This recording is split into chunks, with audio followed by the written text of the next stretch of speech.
Mehdi, bonjour. Bienvenue sur ma chaîne YouTube pour parler de ton projet Atoa, qui est dans l'immobilier.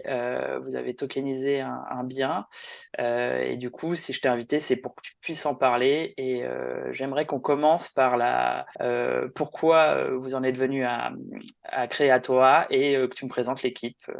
C'est à toi. Salut Quentin, bonjour à tous. Écoute, déjà, merci pour l'invitation. Euh, alors, pourquoi Atoa?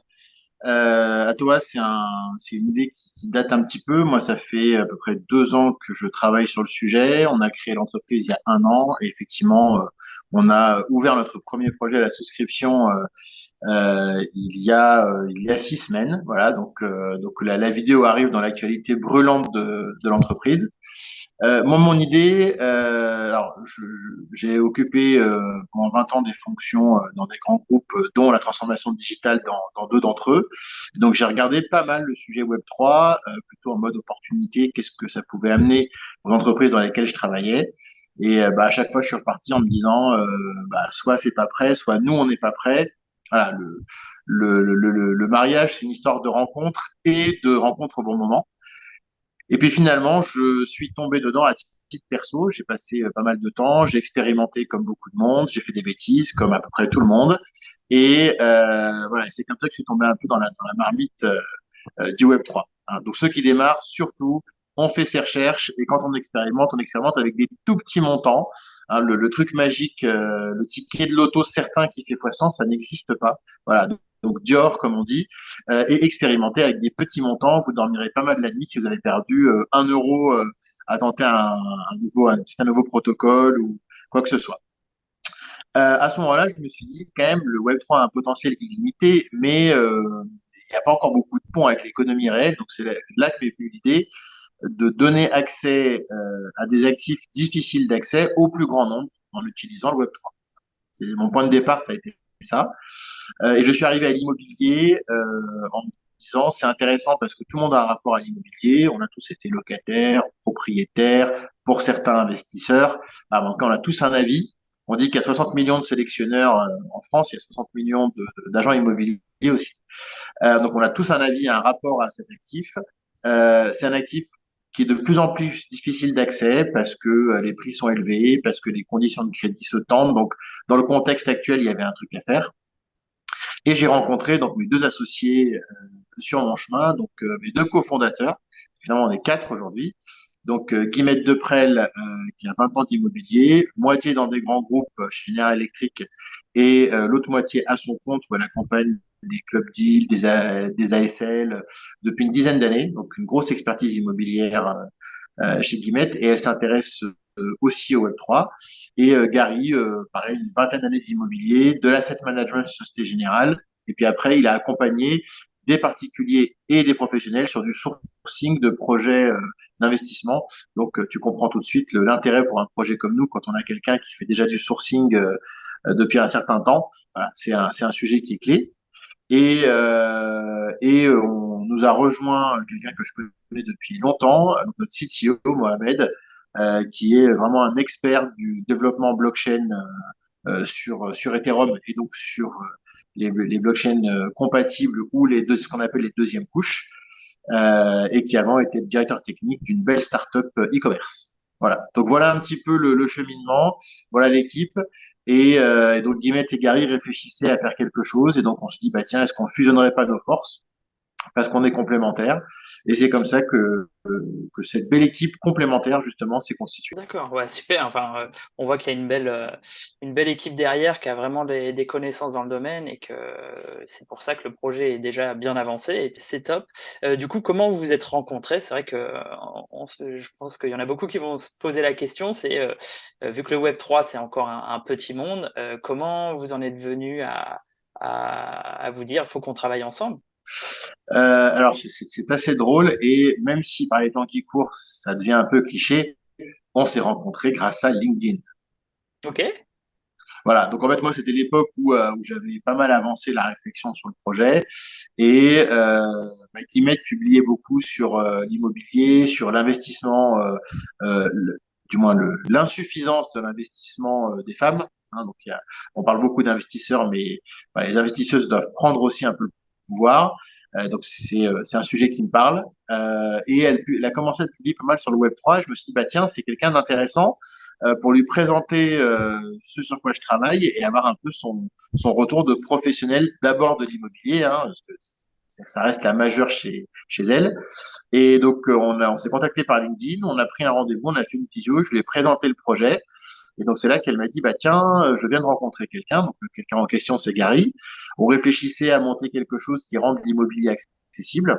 Et quelques semaines après, on s'est rappelé pour dire, mais est-ce qu'on fusionnerait pas nos forces? Parce que euh, il y a quelque chose de probablement d'assez formidable à faire ensemble. Voilà. Donc là, le point de rencontre, ça a été LinkedIn. Alors, ça fait un peu cliché, c'est des choses qu'on voit de plus en plus, mais ça marche. Ouais, c'est super. Enfin, c'est comme quoi, oui, on n'est pas obligé de se connaître et puis de venir exactement du même monde, mais vous aviez un point commun, c'est que vous vouliez faire un peu bouger les choses et aller dans le bon sens. Et enfin, c'est top. Est-ce que tu peux nous parler d'aujourd'hui, en fait, qu'est-ce qui est dans les starting blocks, qu'est-ce qui est en cours aujourd'hui, notamment parler du projet The One, qui est live aujourd'hui. Tout à fait. Alors, l'actualité, effectivement, c'est notre premier projet. Donc, on est très heureux et très fiers à plusieurs titres. Déjà, monter un modèle comme ça, c'est long et c'est complexe parce qu'il y a beaucoup de travail juridique, il y a beaucoup de travail réglementaire.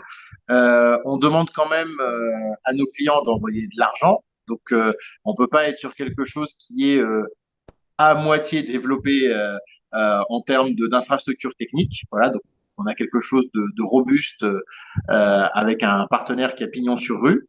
Voilà, donc avoir un système qui fonctionne aujourd'hui, qui tourne sans accroc globalement, ça c'est une vraie fierté parce que souvent les accros, il y en a au début. Voilà, donc on a eu 24 heures un peu sportives parce qu'évidemment il y a des problèmes que tu prévois pas, mais après globalement le système tourne vraiment bien, donc ça c'est une vraie fierté. Euh, et donc The One, c'est notre premier immeuble qui est à Niort. Donc on a un projet grosso modo de 260 000 euros de levée auprès de clients et 260 000 euros de crédit bancaire pour mettre de l'effet de levier pour financer à la fois le projet et les travaux, la rénovation, les transformations qu'on a projetées sur ce bien. Et donc la très bonne nouvelle, c'est que au moment où on tourne cette vidéo, on a levé la première moitié de cette somme, ce qui est nécessaire pour l'acquisition de l'immeuble et les travaux du premier appartement qui se libère, coup de chance, dans le même timing que notre signature chez le notaire, ce qui va permettre de lancer le projet concrètement. Et puis on va ouvrir une deuxième tranche de souscription, on va le faire en deux fois, pour lever tranquillement la deuxième moitié. Voilà. Mais là, on parle de concret. On est en train de travailler sur notre planning de signature, les documents administratifs. Et donc, les opérations seront faites là au début de l'été. Voilà. Mais effectivement, la deuxième tranche euh, sera ouverte. Donc, les gens pourront encore monter à bord. Et donc, dès qu'on aura clôturé cette deuxième tranche, on réunira donc l'ensemble des investisseurs de la première et de la deuxième tranche dans le projet. Voilà. Et donc, c'est un immeuble dont on est assez fier parce qu'on voulait quelque chose de très équilibré pour nos clients.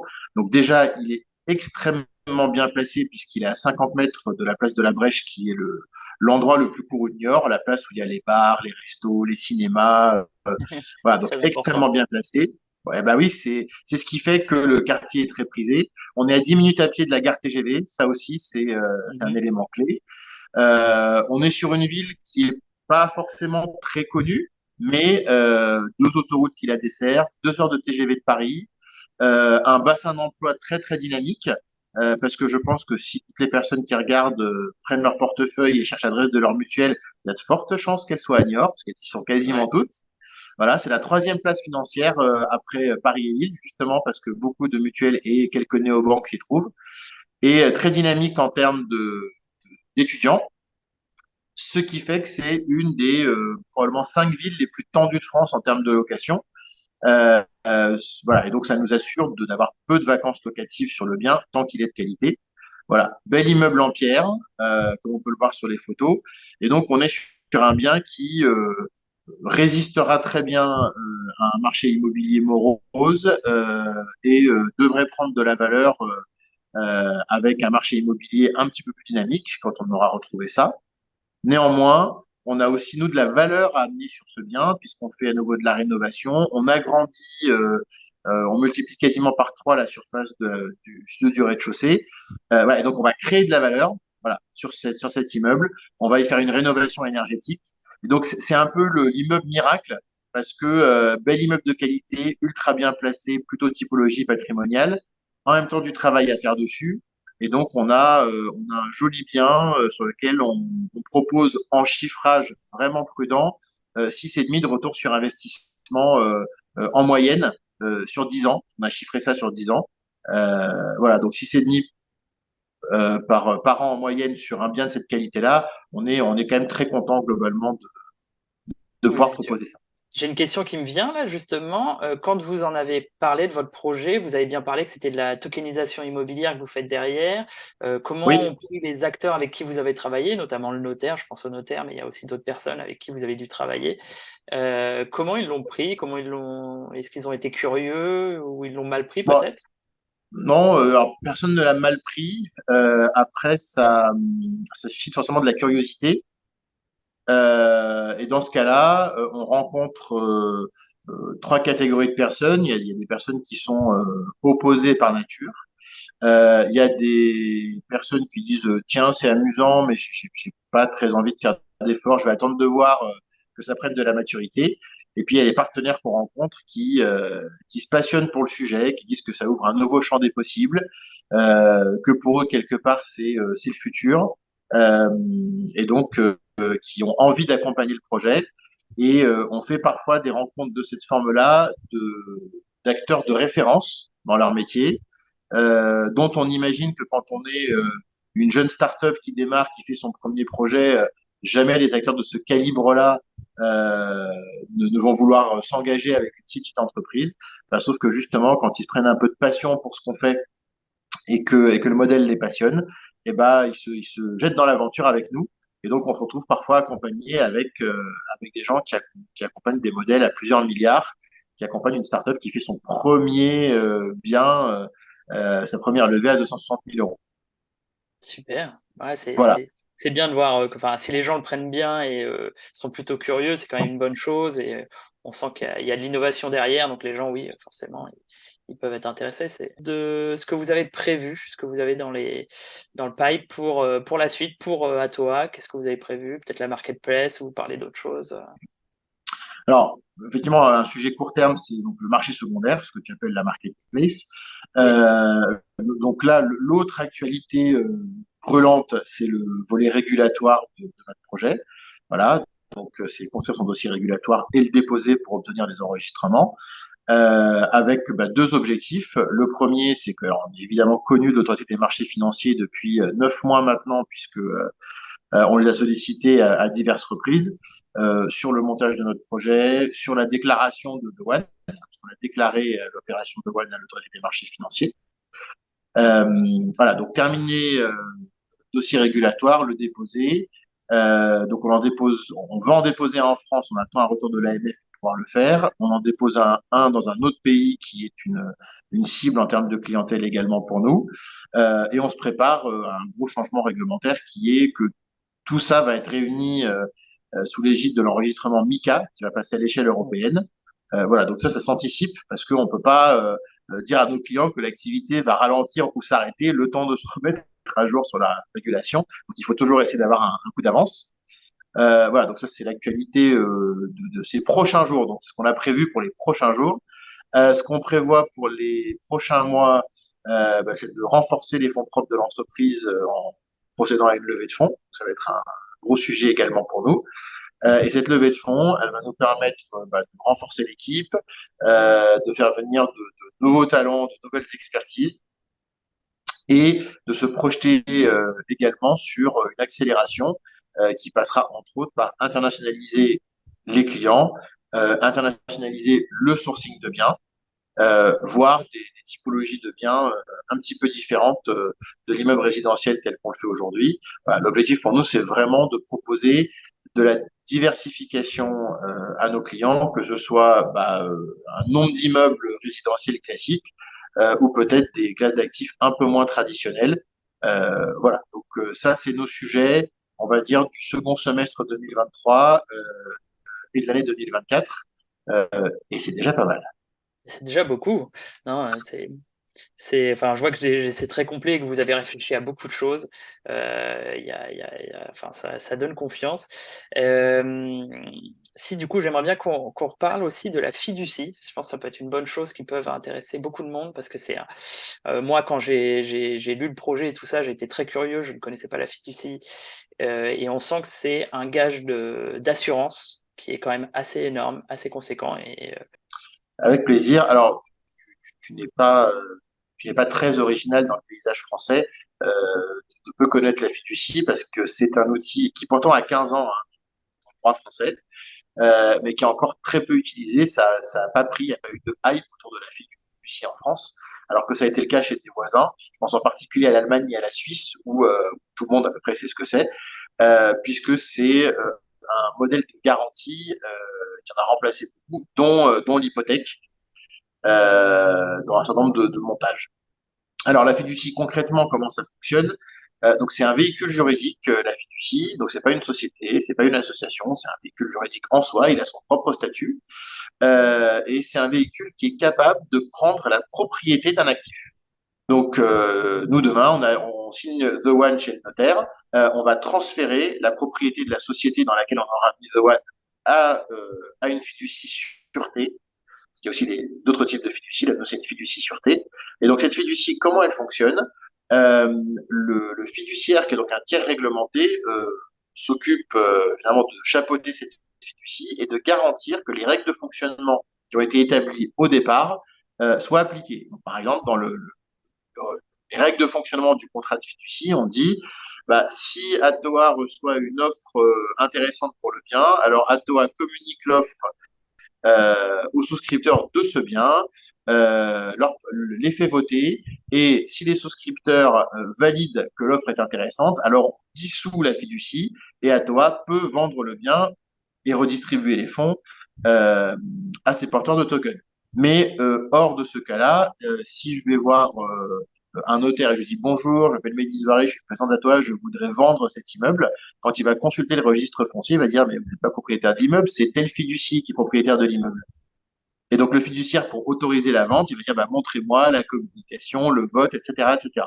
Donc quelque part, c'est une forme de coffre-fort dans laquelle on dépose un actif au bénéfice d'autres personnes. Et donc, dans notre cas, ce qui désigne les bénéficiaires, ben, c'est le fait de posséder X tokens. Et donc, le pourcentage de tokens qu'on a sur le projet de One correspondra au pourcentage de bénéfices, entre guillemets, qu'on a sur la fiducie. Pour les gens qui sont un peu familiers du Web3, je dis souvent que une fiducie et un fiduciaire, c'est un peu la version vivante d'un smart contract. OK. Voilà. C'est vraiment, je dépose à telle condition, j'ai des bénéficiaires en face, donc qui peuvent être désignés dans le smart contract par une qualité, et comme le smart contract, on ne peut pas changer le contrat de fiducie une fois que la fiducie est créée. Donc il faut vraiment bien penser à tous les cas. Si d'aventure, il y a un cas qu'on n'a pas prévu en accord avec le token holder, la seule chose qu'on pourrait faire, c'est dire, OK, on dissout et on refait, ça coûte de l'argent. Donc, il vaut mieux bien réfléchir en amont, bien anticiper. Voilà, parce que sinon, ça coûtera des fonds à toi de corriger un oubli. Si c'est le cas, on l'assumera, il n'y a pas de problème. Mais voilà, donc c'est un vrai travail de préparer ça en amont, de la même façon qu'un développeur va bien réfléchir à coder son smart contract avant de l'envoyer sur la blockchain. Ah, on voit le lien, effectivement, c'est pas mal, mais je comprends bien le sujet et j'espère que les auditeurs vont le comprendre aussi et s'il faut, on pourra l'étayer ce sujet-là. Moi, après, je le vois aussi comme un peu comme une DAO, en fait, la fiducie, une Decentralized Autonomous Organization, dans le sens où, tu as, quelque chose de tangible, qui appartient à plusieurs personnes, à un groupe de personnes et c'est ces personnes qui décident, la destination et ce qu'on fait de ce bien. Donc non, c'est Il y a aussi un lien de parenté, tu as complètement raison là-dessus. Euh, Néanmoins, le fiduciaire chez nous est important, ce fameux tiers de confiance, parce que dans les meilleurs DAO, alors quand je dis les meilleurs DAO, c'est les DAO où il y a les communautés les plus actives, je ne suis pas sûr qu'il y en ait une dans le monde qui atteigne 5% de votants extrêmement actifs. Oui, Donc c'est un finalement, problème. c'est un petit pourcentage de holders qui va prendre cette décision. Et donc nous, ce qui est intéressant pour nous dans le modèle de la fiducie, c'est que on a un vrai expert. Alors nous, en plus, il est avocat fiduciaire. On a un véritable expert qui est un tiers de confiance, qui va aussi être capable d'apprécier des choses et de dire, bon, attendez, OK, il y a 3% des gens qui se sont exprimés, mais est-ce que cette décision est vraiment complètement dans l'intérêt des holders? Est-ce qu'il y en a assez qui se sont exprimés? Il va challenger un peu ça.